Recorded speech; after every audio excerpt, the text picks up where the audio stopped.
বিশ্বকাপের ফাইনাল আজ, আর ঢাকা বিশ্ববিদ্যালয়কে বহিরাগত মুক্ত রাখতে ঢাবি প্রশাসন কঠোর অবস্থান নিয়েছিল। তারা শাহবাগ সহ এবং ঢাকা বিশ্ববিদ্যালয়ের যে কয়েকটি প্রবেশদ্বার রয়েছে সেখানে কিন্তু তারা আসলে ব্যারিকেড দিয়ে আটকে দিয়েছিল। তবে শেষ পর্যন্ত কিন্তু সেই ব্যারিকেড ভেঙেই ঢাকা বিশ্ববিদ্যালয় এলাকায় প্রবেশ করেছে বহিরাগত ফুটবলাররা। এই মুহূর্তে আপনারা দেখতে পাচ্ছেন প্রায় হাজার হাজার ফুটবল প্রেমী তারা কিন্তু ঢাকা বিশ্ববিদ্যালয়ের টিএসসি এলাকায় প্রবেশ করছে। ঢাবির যে চতুর্দিকে যে প্রবেশদ্বারগুলো ছিল সেখানে কিন্তু আসলে ব্যারিকেড দিয়ে আটকে রেখেছিল ঢাকা বিশ্ববিদ্যালয় প্রশাসন। তবে সেই ব্যারিকেড ভেঙেই তারা আসলে প্রবেশ করেছেন এই মুহূর্তে ঢাকা বিশ্ববিদ্যালয় এলাকার মধ্যে। আপনারা কিন্তু দেখতে পাচ্ছেন যে কিছুক্ষণ আগেও টিএসসি থেকে বহিরাগতদের সরিয়ে দিচ্ছিল ঢাবি প্রশাসন। এরপরে যে প্রবেশদ্বারগুলো রয়েছে সেখানে তারা ব্যারিকেড দিয়ে রেখেছিল, সেই ব্যারিকেড ভেঙেই এবং আজ ঢাকা বিশ্ববিদ্যালয়ে বহিরাগতদের জন্য নিষিদ্ধ রাখা হয়েছে যাতে শিক্ষার্থীরা খেলা দেখতে পারে নিরাপদে, সেজন্য। তবে অবশেষে সেই নিষেধাজ্ঞা ভঙ্গ করেই ঢাকা বিশ্ববিদ্যালয় এলাকায় ফুটবল খেলা দেখার জন্য কিন্তু ঢুকে পড়েছেন বহিরাগত ফুটবল প্রেমীরা।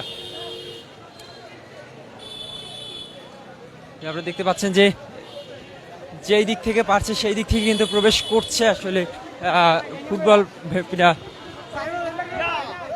জিতবো জিতবো জিতবো, আজকে জিতবো, রিল্যাক্স রিল্যাক্স।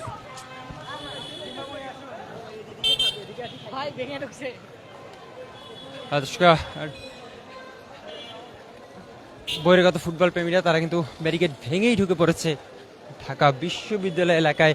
আমরা দেখেছি যে পুলিশের যেই ব্যারিকেড দেওয়া ছিল সেই ব্যারিকেড ভেঙে তারা কিছুক্ষণ আগেই শাহবাগ মোড় থেকে যেই ব্যারিকেড ছিল সেটি ভেঙেই তারা প্রবেশ করেছে।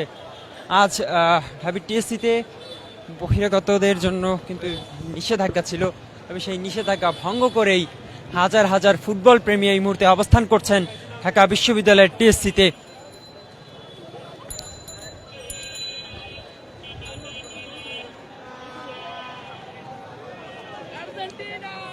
এই মুহূর্তে দেখতে পাচ্ছেন আপনারা কিন্তু যে কানায় কানায় পূর্ণ ঢাকা বিশ্ববিদ্যালয়ের টিএসসি। তবে বহিরাগতদের জন্য নিষেধাজ্ঞা ছিল, সেই নিষেধাজ্ঞা উড়িয়েই দিল বহিরাগত ফুটবল প্রেমী যারা রয়েছেন। ঢাবি প্রশাসনের কঠোরতা, পুলিশ সদস্যদের যে সতর্ক অবস্থান, সবকিছুকে টপকিয়ে বহিরাগত ফুটবল প্রেমীরা তারা অবশ্যই ঢুকেই পড়লেন টিএসসি এলাকায়।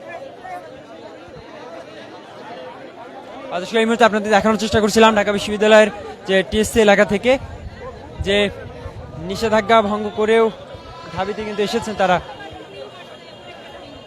তারুণ্যের অভিজ্ঞতাকে বেশি গুরুত্ব দিবেন নাকি? আরেক বাংলা একটা কথা আছে যে পাপের আগে চলতে নাই, তো পাপের এক্সপিরিয়েন্স অবশ্যই বেশি, তাই না?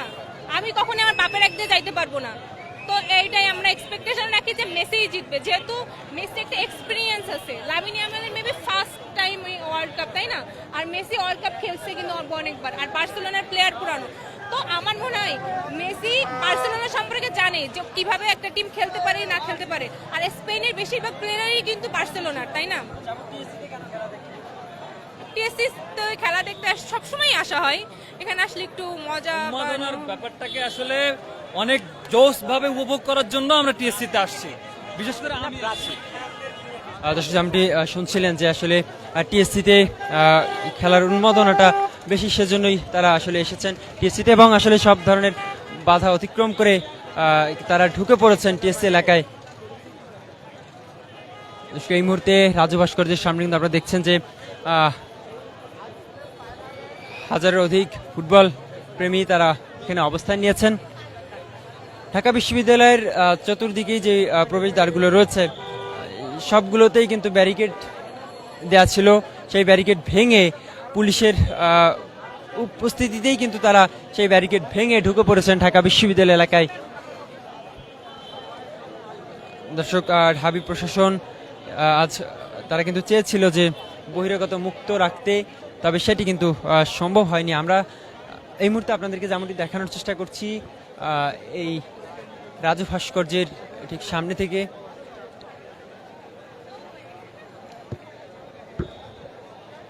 নিষেধাজ্ঞা ভেঙেই ঢাকা বিশ্ববিদ্যালয়ে ঢুকে পড়েছেন বহিরাগত ফুটবল প্রেমীরা।